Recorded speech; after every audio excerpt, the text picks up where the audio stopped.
I didn't answer when the fifth call came through.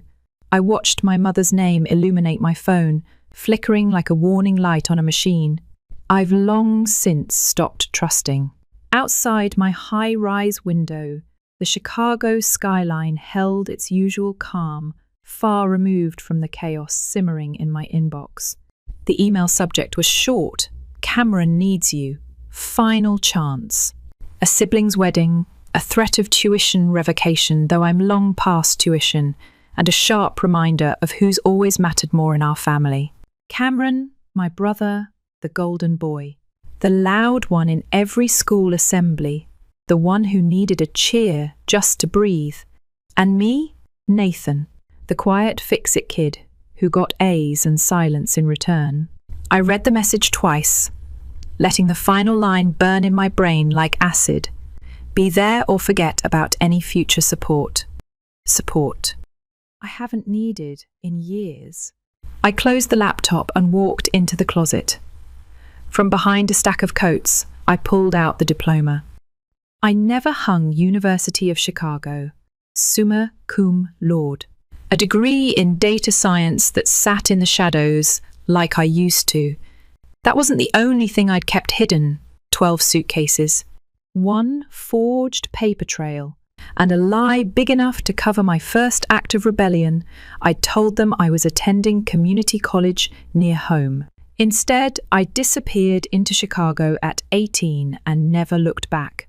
Until now. Now they needed something. Again, Cameron's wedding was being described, if the email was to be believed, as the most important event in our family's history. And I was expected to fold napkins and fade into photos like a supporting extra. I checked my bank account. $138,139 in savings. I had the means. And finally, the clarity. I booked a first-class flight back to the town I'd outgrown. It was time they met the version of me they refused to see, the one they overlooked until they needed him. The rental car's tires crunched against gravel that used to stick to my shoelaces as a kid. The house looked the same, except now it wore a costume. Ivory fabric draped from the porch rails like the place was trying to impersonate wealth. Cascades of white roses, polished windows, new paint. None of it hid the rot underneath. She opened the door before I knocked. "Nathan," said my mother, Margaret Reynolds, with a thin smile that hadn't changed in 20 years. "So, you've decided to support your brother." Her hug was all choreography, no substance. I didn't return it. The air inside smelled like vanilla candles and fresh paint, like it was trying too hard to be perfect. Dad Robert emerged next, clipboard in hand, reading glasses on his nose. "You're here. Good programs need folding, gift bags need assembly, not a greeting, a task list." I hadn't even put my bag down. From the top of the stairs came the voice of the Crown Prince himself.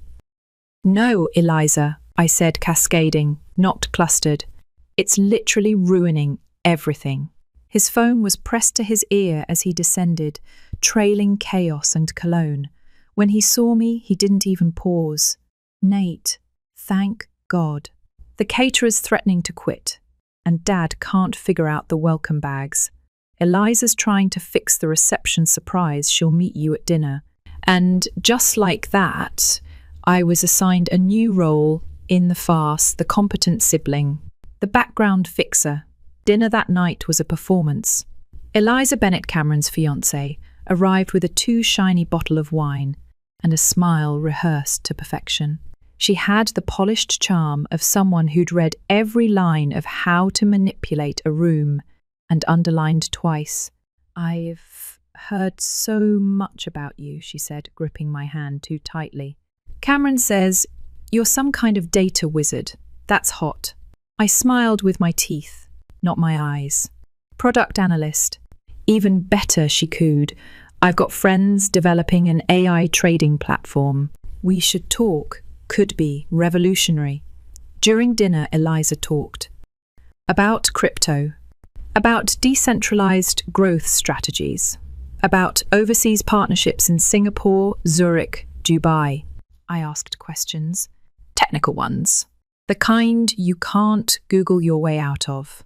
Her answers were off. Private exchanges. No regulatory filings. She stumbled once when I asked where her company was headquartered. It's global, she said, fluid. Robert glared at me from across the table, silently begging me not to ruin the meal with logic. After dinner, while searching for the seating chart template in the study, I found paperwork, recent refinancing, a new mortgage on a nearly paid-off house, a very big number, circled in blue ink. From the other room, I heard voices. $15,000, Margaret, my father was saying. It's called building wealth, Eliza said, 20% returns minimum. My hands trembled on the edge of the doorframe. The numbers didn't lie. But Eliza did. You can't fix people who don't want to be saved. That thought looped through my mind like a haunting refrain as I stared at the refinance paperwork again, my thumb brushing the column of figures. A second mortgage, $15,000, all tied to Eliza's investment opportunity. I had seen scams like this before, only this one wore pearls and designer heels. I made excuses to leave early the next morning. Said I needed fresh air to get coffee in town. No one questioned it. After all, it was only Nathan, the background brother, the silent helper. I slipped out before dawn and drove to the only place in town that hadn't changed, Margot's, a coffee shop with cracked vinyl booths and the best bitter roast in Illinois. I settled into a corner booth, pulled out my laptop, and opened a dozen tabs. Financial registries, investment forums, business records. Something didn't sit right. Not just about the offshore funds or buzzword salad Eliza served at dinner, but the feel of her, polished, yes, but also detached. She moved like someone who was used to exits, who'd studied how to vanish before anyone knew they were gone. And then I found it. Or rather, her. 3 of her. Eliza Bennett was only the latest name. Before that, she'd been Elaine Barlow in Arizona and ELBURNs in Oregon. Different hairstyles, different aliases, same face cropped into old engagement announcements, startup photos, and quietly abandoned fundraising campaigns. Each time, the same story, charismatic investor, whirlwind romance, and just before the wedding poof, gone. She was a ghost, wrapped in linen napkins and floral arrangements. A quiet voice interrupted my spiral. Refill on? I looked up to see Margie, still working the counter after all these years. Her eyes drifted to my screen, to Eliza's familiar smirk frozen in a Facebook photo. I know her, Margie said slowly, brows furrowed. She broke my cousin's heart. Took 60 grand, too. Called herself Elaine back then. That sealed it. I wasn't crazy. I wasn't being overprotective. I wasn't projecting years of family neglect onto my brother's fiancée. She was a con artist. I spent the next 2 hours with Kevin Margie's cousin at the back table, poring over photocopied bank statements and a manila folder thick with unfiled police reports. She had vanished 3 days before their wedding, the same pattern just in a different zip code.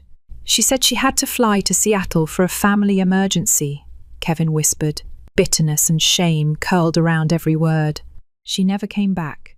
My parents still think I scared her off. By the time I returned home, it was past noon. You left without folding the place cards, Margaret snapped before I crossed the threshold. Dad looked up from his checklist. Your brother's worried. He said you weren't answering texts. Cameron's meltdown over font choices can wait, I muttered. My jaw ached from how hard I was clenching it. I needed to do something important.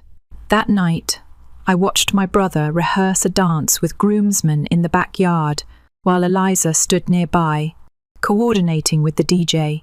Her laugh was perfectly timed. Her gaze never lingered.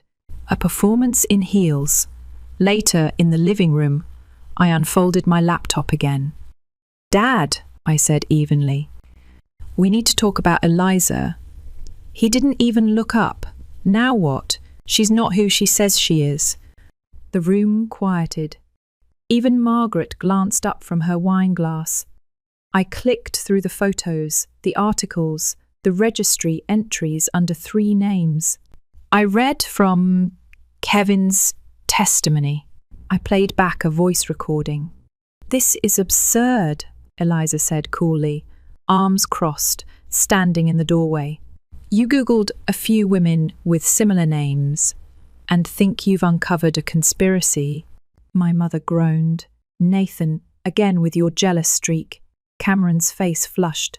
"You show up after disappearing for years and now think you can sabotage my relationship." I looked at all of them and realized something cold and painful. They didn't want the truth. They wanted the fantasy. And they were so used to erasing me from the narrative that anything I said felt like noise to them. "This isn't about jealousy," I said quietly. "It's about a pattern. She disappears before the wedding, drains everything, and vanishes. You've mortgaged the house, cashed out Mum's retirement. This is your last chance to stop it. You think you're better than us now?" Cameron hissed. "With your spreadsheets and smug attitude, I think I can see things you don't want to," I replied, my voice flat. "And I won't stand by and let you fall into the fire without saying something." That night, I packed. Not in anger, not with regret, just with resolve. They wanted to believe in Eliza because it was easier than believing in me. I left the evidence in a folder on the kitchen table, labelled it, "For when it all falls apart." Because it would. That was the only certainty I had left. I flew back to Chicago the next morning, 3 days before the wedding, right on schedule. 2 days later, my phone wouldn't stop buzzing. It rattled across the counter like a warning bell. 17 missed calls, 23 text messages, 5 voicemails. I stood in my Chicago apartment, bathed in quiet morning light. Lake Michigan sprawled beyond the windows like glass. My coffee sat cold on the countertop. I listened to the first voicemail on speaker. "Nathan," Robert's voice cracked in a way I'd never heard before. "She's gone. Eliza. She left last night." The second message picked up right after. "The accounts are empty," he said. "All of them. Even your mother's retirement fund." By the third message, it was Margaret's voice. Low, shaking. The police said without a written contract, "It's a civil matter. Please, Nathan, we need you." They only ever used my name when they wanted something. The last message was from Cameron. "You were right," he said. Just 3 words. A phrase I'd never heard from him. "Please help us." I closed my eyes and let the silence reclaim the room. Later that afternoon, I called Victor, my mentor, the man who had shown me what real guidance looks like. "She took everything," I said after he picked up. "They want your help now?" he asked. I nodded, though he couldn't see. "Yeah, what are you thinking?" he asked. "I don't know," I said honestly. "I don't know what I owe them anymore." There was a pause, then Victor said, "Boundaries aren't punishments, Nathan. They're the architecture of self-respect." That night, I booked a flight home again just 3 days after leaving. But this time, I packed lighter. Just enough for 3 days. I was done pretending I belonged there. When I arrived, the house was hollowed out. The tent in the backyard was half dismantled. Chairs stacked in silent resignation. The expensive flowers wilted in the sun. Dreams were fading in real time. Margaret opened the door again, but the precision was gone from her appearance. Her honey blonde hair was unbrushed, her face pale without makeup. "You came," she whispered. "I didn't hug her." Inside, Robert was pacing the living room with his phone in hand, speaking to someone about fraud recovery timelines. He froze when he saw me, His gaze dropped to my watch, then my shoes. They still measured my worth by what I wore. We thought, maybe you could help, he began. At least financially, just to get us through until, what will the community board think? Margaret interrupted, wringing her hands. Your father's the treasurer. They'll expect answers. Cameron was curled up on the sofa, wearing a faded t-shirt from my high school days. I think it used to be mine. He looked nothing like the golden child anymore. If you'd supported us earlier, I might have listened, he said, voice dull. But you were always so negative about Eliza. I stared at him. You mean realistic? He didn't reply. I set my bag down gently. I can help, I said, but not like before. Robert's brows lifted. What do you mean? I'll help file the police reports. Contact a fraud recovery lawyer. Arrange a consultation with a financial advisor, I said, ticking off items on my fingers. But I'm not bailing you out with my savings. Silence. I make 6 figures, I added. I have savings. And I'm not touching any of it to fix a mistake I begged you not to make. Margaret slumped into a chair. How can you be so cold? I met her gaze. I learned from the best. It landed like a slap. For the first time in my life, they looked at me, not through me, not past me, at me. I outlined my terms. 3 days. I would help them navigate the mess. But I wasn't their safety net. I wouldn't co-sign loans. I wouldn't pretend to the neighbours that everything was fine. And I sure as hell wouldn't smile through another family photo as the invisible son. Robert looked stunned. Margaret opened her mouth, then closed it. You think you're better than us, Cameron muttered. No, I said. I just finally think I deserve better from you. The next day, I called my financial advisor, Rachel. She reviewed their debts, the mortgage, the interest rates. We put together a repayment strategy, but I refused to give them access to any money directly. I'll cover the mortgage balance, I told her, but only through the bank. No cash, no lump sums. I had contracts drawn up. When I laid the documents on the kitchen table, Robert blanched. What is this? A formal agreement, I said. One-time assistance, not a family bailout. It includes a clause acknowledging how I've been treated for the past 25 years. Margaret's hand flew to her chest. You expect us to sign this humiliation? Yes, I said. Or I walk, they argued. They blamed. They stalled. And then one by one they signed. When I left the house that evening, the papers were filed. The calls had been made. The debts had been contained for now. Cameron stood on the porch as I walked to the car. So that's it? I turned to him. You only saw me when everything collapsed. That's not love. That's convenience. He didn't respond. I drove away without looking back. Some houses aren't homes, and some families only remember your name when they're sinking. A year later, I no longer live in that apartment in Chicago. The skyline, the high rise, the reflection of Lake Michigan in glass, all of it served me once. But I needed something quieter to hear myself think. I bought a small craftsman bungalow just outside the city. Wood floors, a garden in the back, and enough silence to rebuild in peace. It's mine. Every plank and screw paid for by my own work, my own choices. My diploma, the one that used to be hidden behind winter coats, now hangs directly above my desk, framed and lit by afternoon sun. Nathan Reynolds, Bachelor of Science.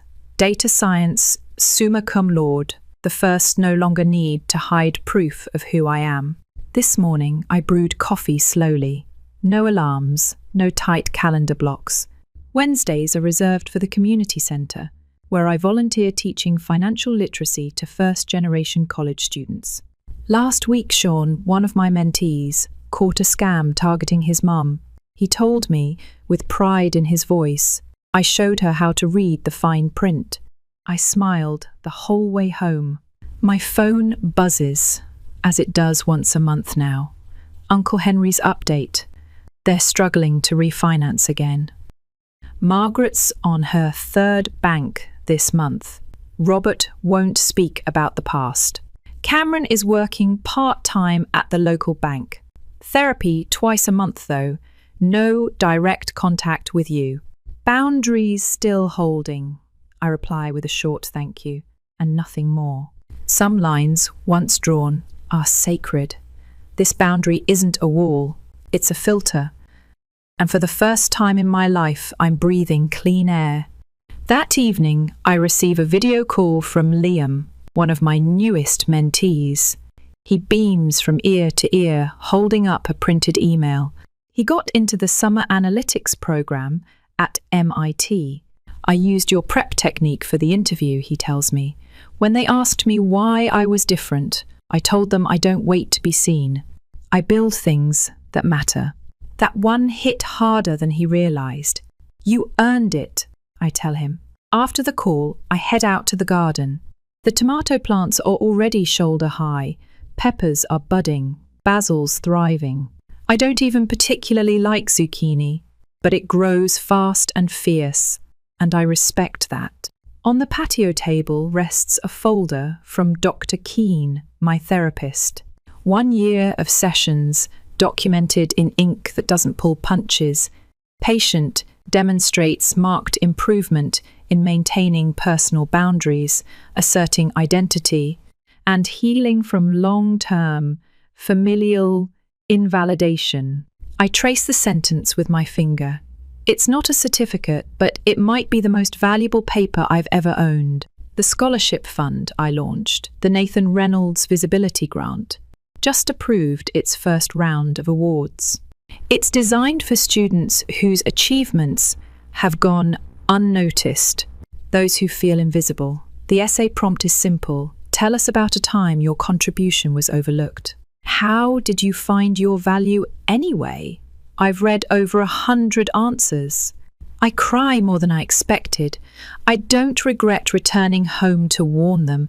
I don't regret the hard lines I drew after. They were never meant to be cruel. They were meant to be true. You cannot save people who refuse to look at the fire you're pointing toward, but you can build exits and plant gardens elsewhere. The sun slips below the trees now. I run my hand along the stem of a rose bush I thought wouldn't survive the winter.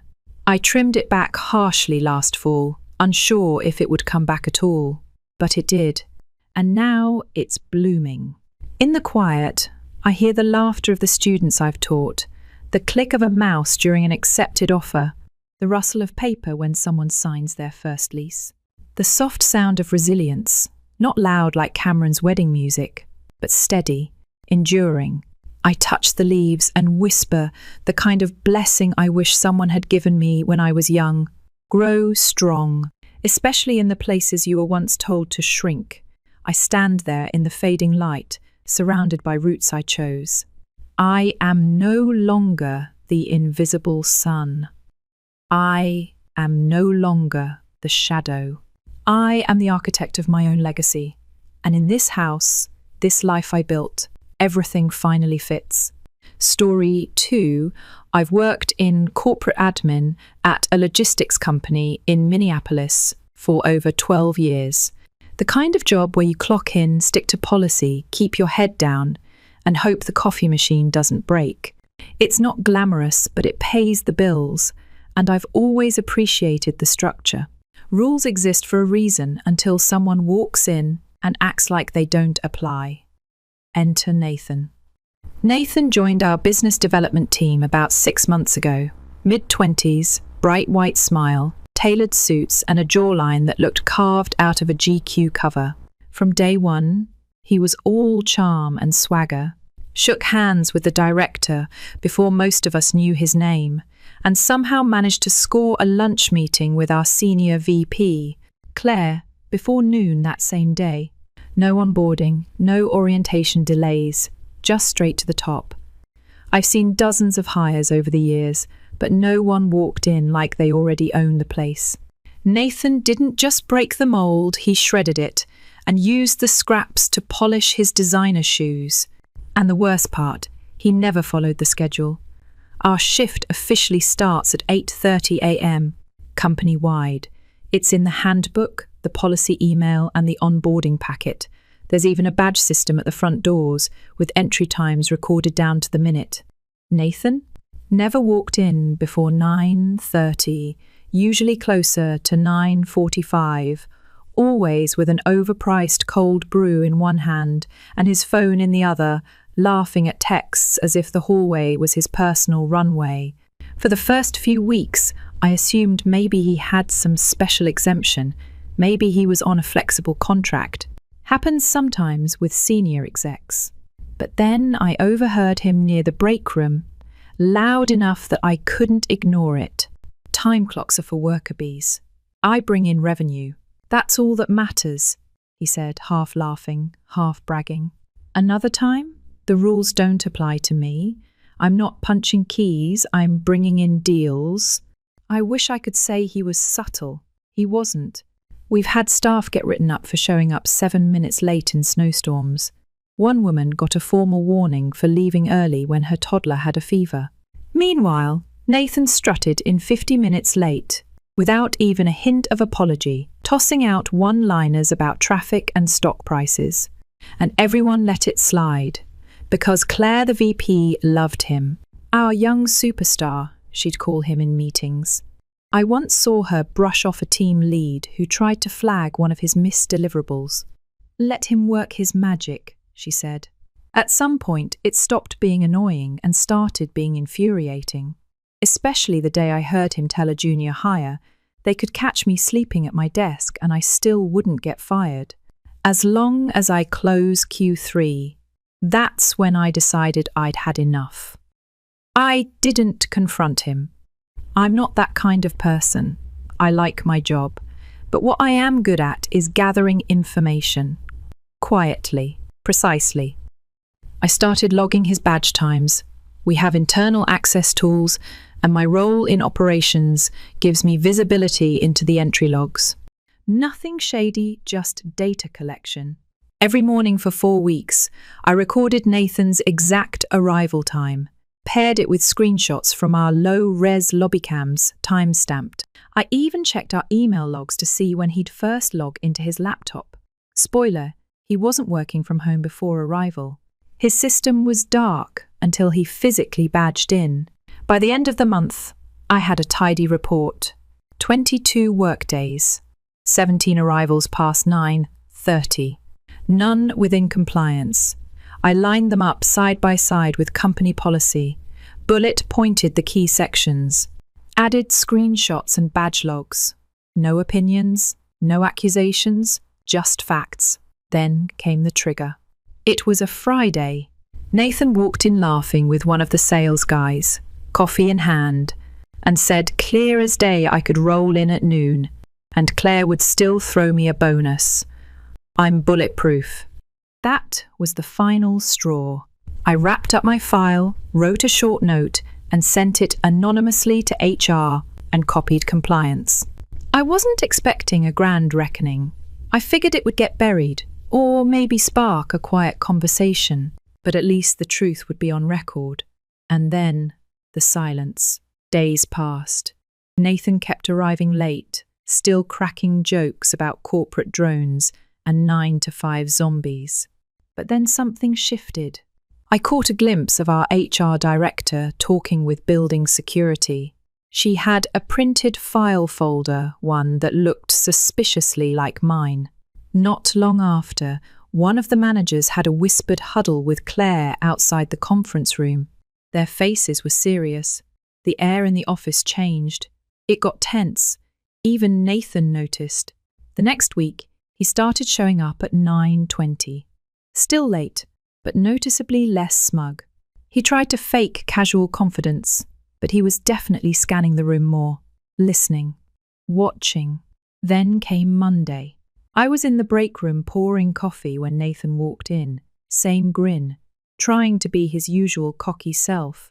He leaned over to 2 marketing guys and said, I think someone's trying to snitch on me. Not that it matters. I've got more dirt on this company than anyone. They'd never risk firing me. The marketing guys chuckled, but it was awkward. Forced. That Wednesday, Nathan walked in at 9:35. Late again. But this time, no swagger. He looked cautious. He didn't stop to chat. No coffee, no jokes. He just walked to his desk and stayed there all day. At 4 p.m., he got called into conference room 3B, the one we all know is where HR takes people for serious discussions. 47 minutes later, he walked out looking like someone had unplugged his soul. Pale, shaky, gone was the confident walk. He picked up his phone and left. No explanation, just gone. By 5 p.m, my inbox was full. Do you know what's going on with Nathan? He looked like he just saw a ghost. Did someone report him?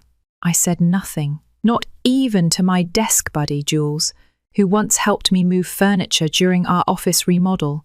The next morning, Nathan arrived at 8:50. That was the earliest he'd ever shown up. He didn't leave his desk all day. No lunch, no breaks, just aimless clicking. Around 2:15, he marched into Claire's office and slammed the door. We all heard him yelling. No clear words, just noise. When he left, his face was red, jaw clenched. He didn't say a word, grabbed his bag, left again. And the next day, he didn't show up at all. At noon, Claire sent out a vague office-wide email. Due to a medical matter, Nathan will be working remotely this week. Yeah, sure. After Claire's medical leave email, no one bought it. You don't scream in a VP's office, storm out, and then suddenly come down with a mystery illness. I did what I'd done every day for the past month. Checked the badge log. No entry from Nathan. But something else caught my eye. His badge access had been revoked. Now, that only happens for 3 reasons. You're suspended, you've quit, or you're fired. Except Claire said he was working remotely. So either someone was lying, or something was happening behind the scenes that we weren't supposed to know about. By Thursday, the office felt weirdly quiet. HR was taking calls in closed-door meetings. Compliance folks were walking around with those stiff little clipboards like something out of a movie. And Claire? She was suddenly absent from every group meeting. Then lunch hit, and the first crack really showed. A friend in facilities let it slip over salad. And Diet Coke, Nathan's under compliance review. HR's deep diving his expenses. And just like that boom, I knew it wasn't just about being late anymore. Turns out, when you act like the rules don't apply, it's never just about start times. Once HR dug in, they started finding stuff. Messy stuff. Client lunches that didn't match his calendar. Rideshare charges at times he was supposedly in the office. Bar receipts on random weekday afternoons. Some even labelled with names of clients that had no record in our system. Worse, a couple of the contracts Nathan swore he closed didn't have signatures. No docs, no trails, just his word and some updates in our CRM system. That might have been helped along.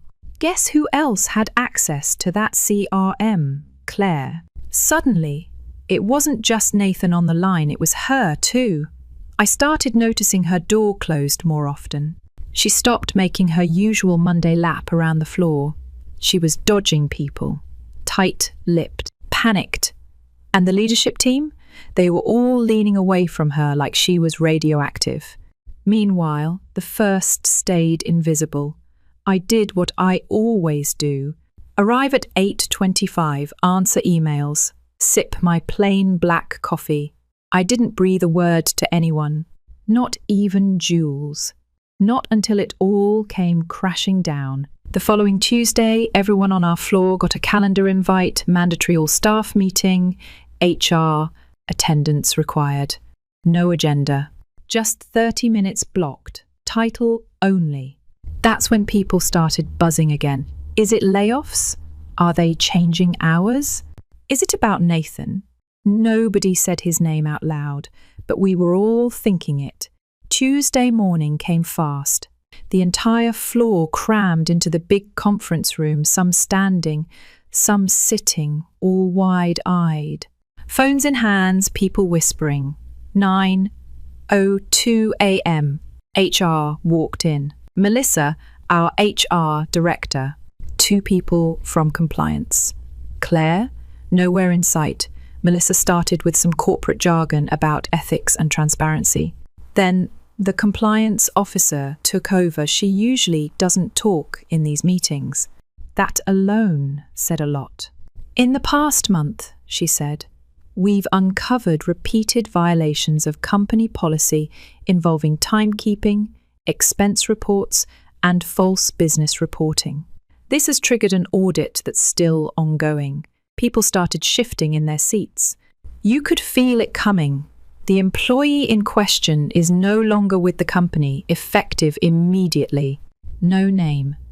But every single person in that room knew exactly who she meant. You could feel the silence ripple, like someone had sucked the air out of the room. Nathan was gone, just like that. But the real twist, that same afternoon, another quiet email rolled in. Certain leadership-level employees are being temporarily reassigned, pending the outcome of the audit. Translation: Claire's out too. No farewell, no announcement. Just a locked door and her name quietly removed from the org chart. Turns out she'd been covering for Nathan. He'd been fudging data, and she signed off on it. Maybe she thought it would boost her team's numbers, or maybe she just liked basking in his so-called potential. Either way, she'd tied herself to a sinking ship, and it finally dragged her under. That should have been the end of it, but it wasn't. The audit team kept digging. They'd already locked Nathan's laptop the day his badge was shut off. Apparently, when they pulled the hard drive, they found a lot more than just receipts and late emails. Slack messages trashing co-workers, draft client pitches he'd planned to send from a personal consulting firm he was starting while still employed here. He was using our client data to build a side hustle, draft contracts, mock presentations, even internal notes labeled transition plan. He was planning to poach clients from our company while cashing our paychecks. And guess what? He wasn't doing it alone. About a week later, another name dropped: a senior analyst in sales. Gone. No goodbye, no box carrying walk. Just empty desk. Word got around she'd been feeding him data and getting a cut on side deals. When they showed her the Slack logs and emails, she stopped denying it. People started walking on eggshells. The culture shifted overnight. Jules stopped making morning jokes. My manager, normally chatty, kept his door half closed all day.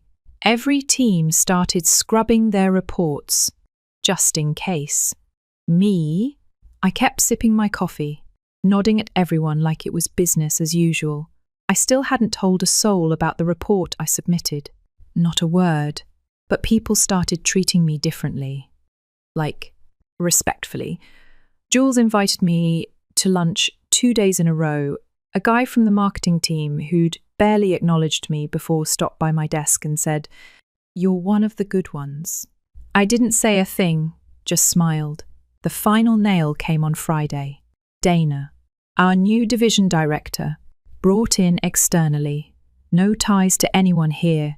Early 40s, blunt, professional, eyes like steel. She walked in with a leather notebook and a stare that said, "I'm not here to make friends." Her first team huddle? She laid it out straight. "We're cleaning house. If you're doing good work, you've got nothing to worry about. But if you've been playing games, consider this your only warning." Nobody blinked. Nathan's desk? Still untouched. Claire's office? Locked with a paper sign under internal review, "Do not enter." And me? Still here. Still logging in at 8:25. Still watching. Because Nathan wasn't the only one who thought the rules didn't apply. And I had a feeling the real storm was still coming. After Dana stepped in, the office didn't just change, it tightened. You could feel it in the air. People sat straighter, whispered less, started showing up 10 minutes early just to be safe. The break room got quiet. Even the guy who always microwaved fish stopped, so, yeah, it was serious. And Dana? She didn't waste time. She started scheduling one-on-ones with every department head. Quiet, firm meetings. Nobody knew what was being said, but some people came out looking relieved. Others looked like they'd just been hit by a bus. Then came the report audits, access log reviews. Even old client accounts were getting flagged and double-checked. It wasn't chaos, it was precision. A surgical sweep. About a week later, another all-staff invite dropped. Friday, 4:30 p.m. That alone told us something was up. Nobody schedules meetings at 4:30 on a Friday unless heads are about to roll. We all filed into the conference room again. You could practically hear hearts beating. Dana stood up front with a folder in one hand and Melissa from HR behind her like a silent sentinel. No warm-up, no pleasantries, just straight to it. We've uncovered a series of irregularities involving falsified revenue reports, misclassified bonuses, and the approval of fraudulent expenses, she said. This goes beyond one individual. This was a culture, one we're dismantling. Then she turned to the CFO, Russell. Now, if you don't know Russell, imagine an old school finance guy. Suspenders, glasses on a chain, very calm, very old guard. He'd been with the company forever, always polite, always collected. Dana looked him square in the face and said, "You want to speak before I do?" Russell stood, adjusted his cuffs, looked around the room like a man who already knew he wasn't walking out the same. "I vouched for Nathan," he said, voice low but clear. "And not just him. I looked the other way for others. I approved numbers I didn't verify. Not because I trusted them, because I didn't want to deal with the fallout." He paused. "I thought we'd patch it. I thought we'd fix it next quarter. But the truth is, I let it happen. And I'm sorry." He sat back down, quiet. Still, Dana nodded once. No gloating, no applause. "Thank you for your honesty," she said. "Your resignation is accepted, effective immediately." Russell stood again, picked up his leather bag and walked out. Just like that. You could have heard a pin drop. One of the account reps, Marcy, actually started crying. Said she trusted him. Said he'd backed her promotion last year. Said now it all felt like a lie.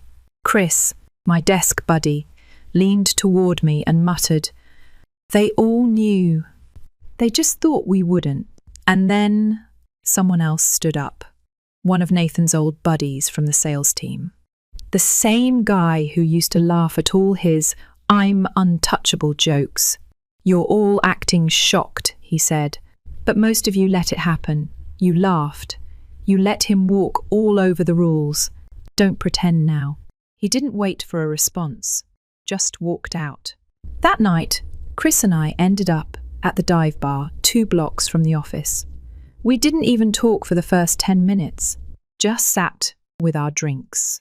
Then he looked over and asked, "You sent that report, didn't you?" I didn't answer, just looked at him. He raised his glass. "Good," he said. "Someone had to." The next week was cleansing.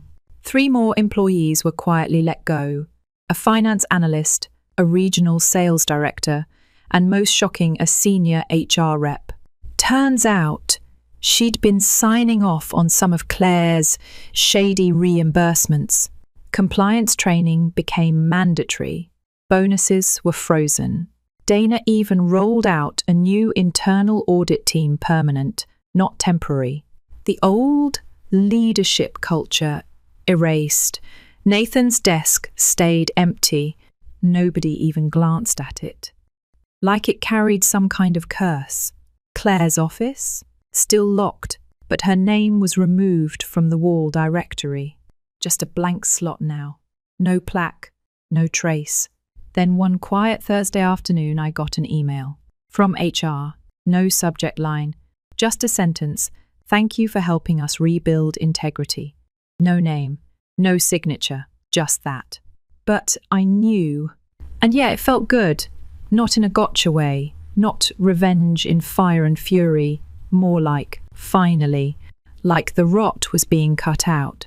Like the people who cared were finally being heard. But at the same time, I felt something else too tired. Not because I regretted it. I didn't. I'd do it again in a heartbeat. But because I saw how many smart, experienced, good people had watched it happen, had looked the other way.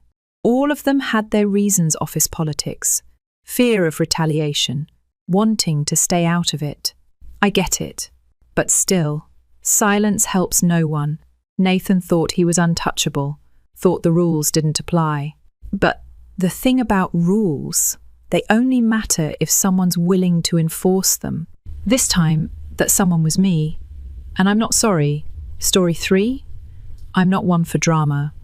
I'm more of a smile politely, make mental notes, and avoid family gatherings kind of woman.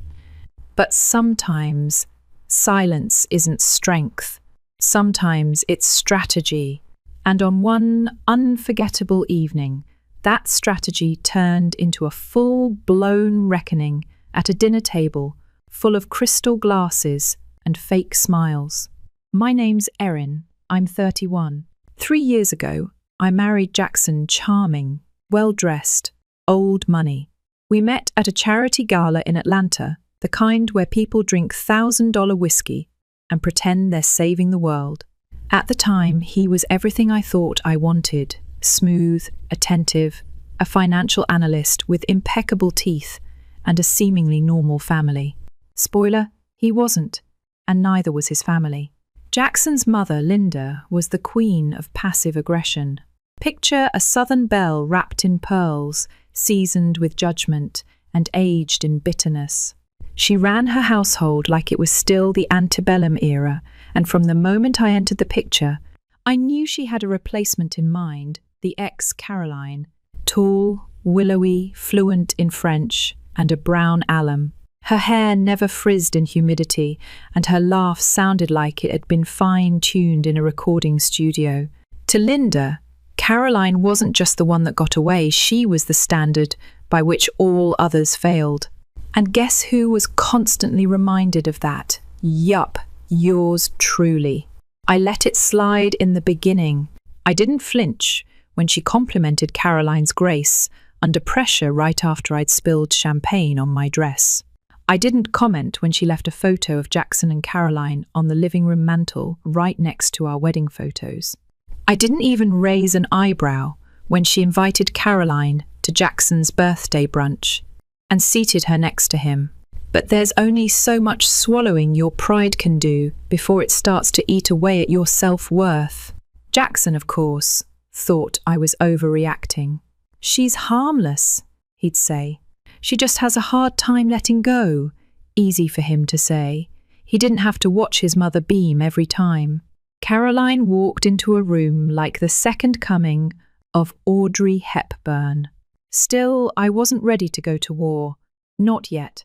I played the part, smiled at the luncheons, brought wine to the fundraisers, and even nodded politely when Linda suggested Caroline would have picked a more flattering neckline for a charity gala.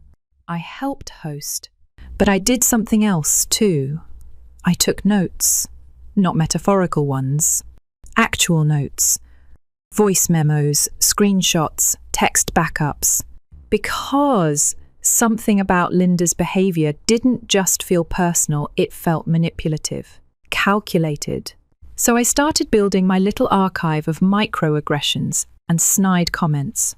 Not to expose her publicly, not at first, I just wanted to protect myself. Turns out I wasn't the only one noticing things. Jackson's dad, Thomas, was a quiet man with sharp eyes. He rarely spoke at family events, but when he did, it mattered.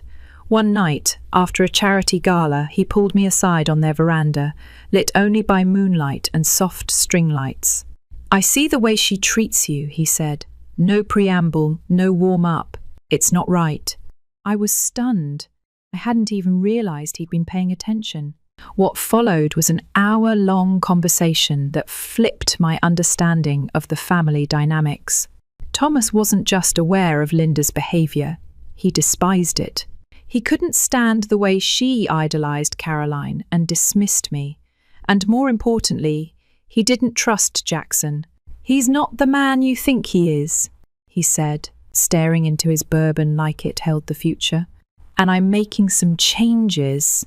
Those changes turned out to be monumental.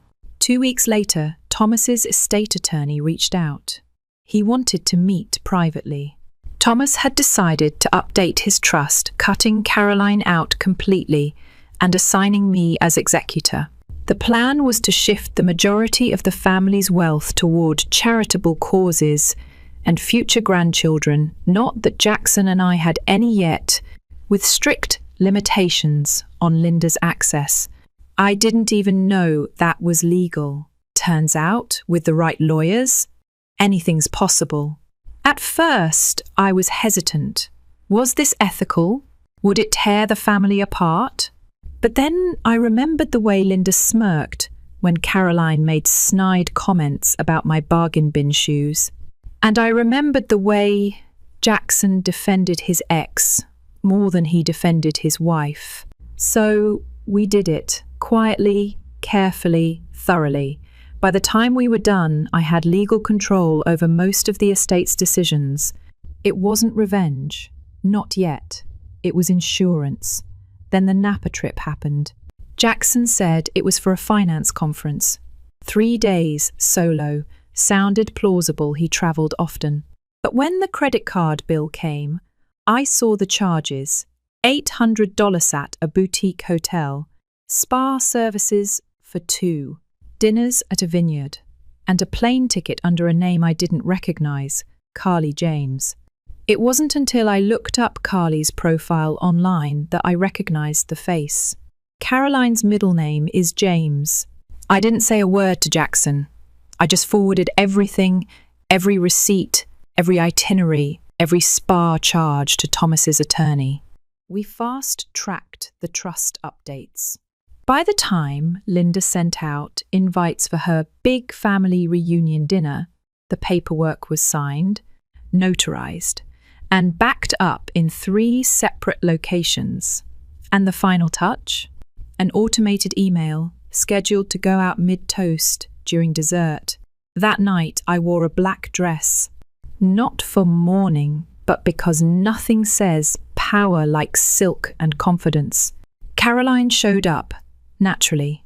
She was seated next to Jackson, wearing something white and smug. Dinner was fine, if you like artificial laughter and veiled insults. Linda complimented the wine like she was auditioning for a cooking show. Jackson pretended not to notice me while Caroline asked about my skincare routine with a sugar-coated sneer.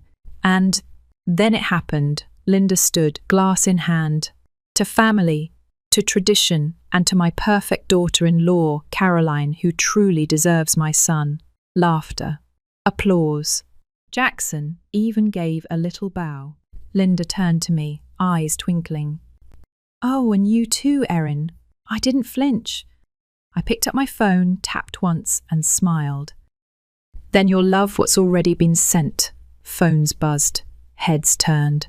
Thomas didn't even blink. Jackson's smile faltered. "What's going on?" he muttered, reading his screen. I leaned back. "You're looking at the new trust. Effective immediately." The table went silent. Linda turned pale. Caroline blinked like a deer in headlights. Jackson slammed his phone on the table. "You did this behind my back?" he hissed. Thomas tapped his wineglass. "No, son. I did. Erin just helped make sure it was bulletproof." And just like that, the power shifted. The knives weren't on the table anymore. They were in my hands. There's a strange kind of silence that settles over a room when reality finally shows up. Not the kind of silence that's peaceful or welcome, but the kind that hums with discomfort, like everyone's holding their breath, waiting for the next shoe to drop. That's what it felt like, sitting at that long oak table on Linda's patio, surrounded by stunned faces and untouched creme brulee. Jackson's eyes were locked on his phone, fingers clenched tight around the screen. Caroline was still blinking, like she missed a step in a conversation. Linda hadn't even touched her glass since I said, "It's already been sent." But it was Thomas who really owned the moment. He didn't flinch, didn't raise his voice, just calmly leaned forward and said, "Might as well tell them the rest." The room collectively froze. "The trust," he continued, pulling a folded sheet of paper from his jacket pocket, "has a clause most of you weren't privy to. One I didn't mention in the email." Linda's voice cracked. "What clause?" He unfolded the paper slowly, deliberately. If anyone in this family displayed emotional or verbal abuse toward the executor, or attempted to undermine her position or manipulate her standing, he looked right at Linda. Then full control over the estate, including properties, accounts, and family holdings, would be transferred solely to her. You could practically hear the air leave the room. Jackson's mouth dropped open. "You can't do that." "I did," Thomas replied. That's when Caroline's mask started to crack. Wait, so I'm not in the trust at all? I thought I was going to be part of it again." Her voice had that soft, high-pitched desperation. "You told me you were fixing it," she said, turning to Jackson. "You said your dad was dying, and I just needed to be patient." Thomas raised a brow. "I'm not dying, Caroline. I just got tired of watching the people around me destroy everything I built." Then came the final blow. Thomas's lawyer, who had joined the dinner via Zoom call on a small TV, mounted near the patio doors, cleared his throat. "Apologies for the interruption, but we've uncovered something else." He adjusted his glasses, looking more like a kindly librarian than someone about to level a bomb. "It appears there's been unauthorized movement of funds, specifically $278,940 transferred from the main family trust into a private shell account." He paused. "The name on the account is Jackson Everett. You could have dropped a wine glass and no one would have flinched." Jackson's hands dropped from the table. Linda whispered, You stole from the trust?" He didn't answer. Caroline just sat there staring into her lap. Her voice was barely a whisper. "You told me it was already yours, that it was just a formality," the lawyer continued. "The account is joint on paper, but handwriting analysis confirms the co-signer's signature was forged. Erin's." My breath caught. Jackson looked at me, really looked at me for the first time all night, and for once, the bravado was gone. What was left was a cornered man with no escape route. "You forged my signature?" I asked, voice quiet but firm. "Still," he said nothing. "I didn't know," Caroline said suddenly, standing up, voice shaking. "I didn't know he forged anything. I thought it was his father's idea. I didn't know it was stolen." "Then you're either incredibly naive," I said, staring her down, "or you were happy to believe the lie because it suited you." Thomas didn't even bother turning toward her. "She knew," he muttered. "You don't come sniffing around the estate again after 4 years, unless someone told you the vault was unlocked." Jackson finally spoke. "This is insane. This is our family. You're trying to destroy it." "No," Thomas cut in. "You destroyed it the moment you started plotting to bleed it dry. The woman sitting next to you was the only one keeping this family remotely grounded." I didn't want to cry, but the pressure behind my eyes started building. Not from sadness, just from the sheer weight of it all. The betrayal, the gaslighting, the endless nights I questioned whether I was imagining things. I wasn't. Linda stood, shaky on her feet. "You can't give her everything," she said, voice trembling. She's not blood." I stood too, slowly, calmly. You've made it very clear I was never family in your eyes, so you'll forgive me if I don't care much for your definition of who deserves what. Her hand reached out, brushing my sleeve. I never meant for this. Yes, you did, I said gently but firmly. You meant every toast, every backhanded comment, every invitation to Caroline. You just never thought there'd be consequences. Thomas lifted a small USB stick in the air. I had the whole dinner recorded, by the way, cameras in the patio walls, so if anyone tries to claim this was doctored or forced. He looked around. We'll let the footage speak for itself. Silence. Then Jackson snapped. He stood so fast his chair tipped backward. Fine, he yelled. You want honesty? I filed for divorce last week. I was going to serve her next Monday. The money was supposed to be mine anyway. Caroline's mouth fell open. Wait, what? I was protecting you, he shouted at her. No, I said, louder now. You were protecting your plan. And I just happened to step in before you could cash out. I reached into my purse and pulled out my own copy of the divorce petition. Signed, dated, filed 2 weeks before his. I handed it to the lawyer on the screen. Nice try, though. Thomas shook his head slowly. I raised a boy who grew up to be a con man. That hit harder than anything else. Even Jackson looked shaken by it. The lawyer cleared his throat again.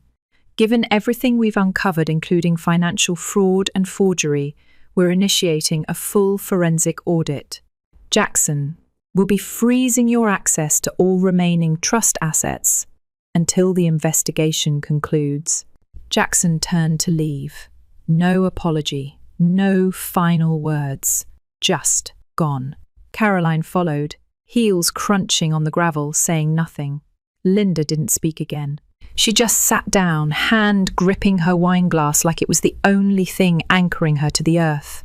That's when Thomas turned to me and said, the thing I'll never forget, I updated the trust yesterday. After reviewing the footage, after everything we heard, I looked at him, confused. You now have 100% control, not just executive power, full ownership, every cent, every title, every decision.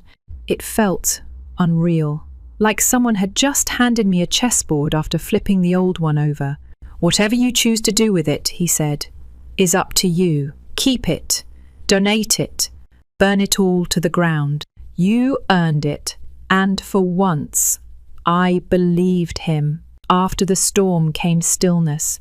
Once everyone left the dinner table, Jackson storming off, Caroline trailing behind, Linda retreating into silence. It was just me, and Thomas sitting beneath the soft Charleston sky. The crickets had picked up again, like they were waiting for us to say something. He poured himself another drink, slid the bottle my way. You did good, he said. I didn't answer right away. I just stared at the remnants of the evening, plates still half full, glasses sweating on linen napkins, and the echoes of a family finally crumbling under the weight of its own lies. I didn't want it to end like this, I said quietly. Thomas nodded. Nobody ever does. But that's the thing about rot, it spreads if you don't cut it out. We didn't talk much after that. Just sat there, letting the air settle. The weight of what happened, what had finally come to light, was too heavy for more words. In the weeks that followed, everything played out exactly how you'd expect when a legacy family falls apart in public. Jackson tried contacting me, once by phone, once through his attorney, then one desperate email begging to talk things through. I didn't respond, not because I was bitter, but because I didn't owe him closure. The forensic audit confirmed everything. The forged documents, the hidden accounts, the transfers labelled as investments that were just withdrawals. His accounts were frozen, The fraud investigation moved quickly once the video footage and digital evidence were turned over. Caroline, she disappeared, changed her number. Word was she moved to Arizona, got a job at some art gallery, probably trying to rebrand herself as a bohemian soul with a tragic backstory. I didn't care. She wasn't my concern. Linda did what people like her always do when the world stops revolving around them. She rewrote the story. Started telling friends I manipulated Thomas in his old age. That I was some scheming gold digger who'd slithered her way into power.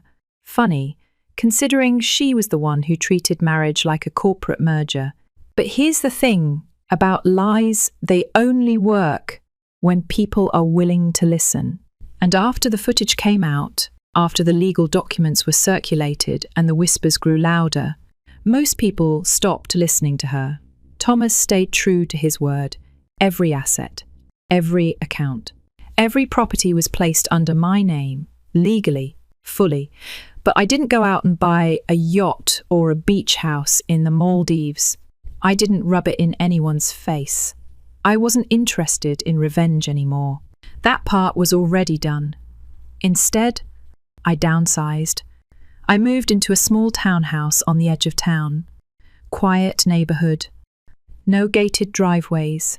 No landscapers trimming boxwoods into animal shapes.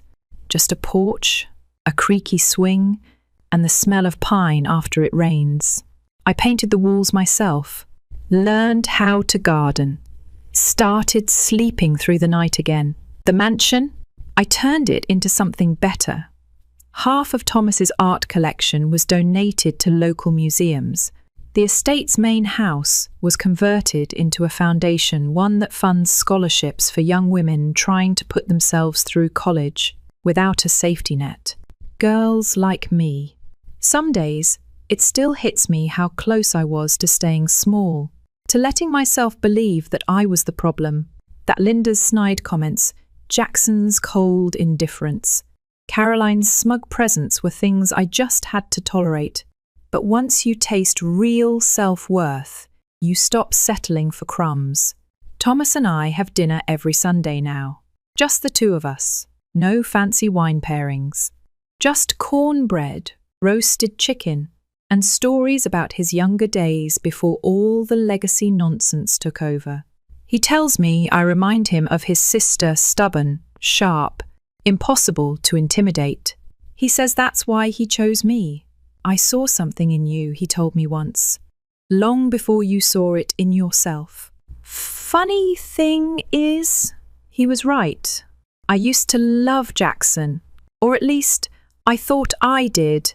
Truth is, I loved the version of him I'd made up in my head, the one who stood up for me, the one who didn't exist. The man he really was? He didn't love me, he just needed someone who didn't ask too many questions. That's not love, that's convenience. People always talk about revenge like it's this big, fiery explosion. But it's not. Real revenge is quiet. It doesn't yell, it doesn't gloat. It just outlives you. I didn't get even. I got better. And now? Now I walk through life with peace. Not because I destroyed them, but because they finally showed me who they were, and I had the courage to walk away before they could drag me down with them. If you're ever sitting at a table where people toast to your failure smile, let them drink. And make sure your lawyer has the email schedule to send at dessert. Because revenge isn't always loud. Sometimes it wears pearls, drinks water, and signs the deed to everything they thought you'd never touch. And if they ask you who you think you are, tell them you're the woman who finally read the fine print and wrote her own ending.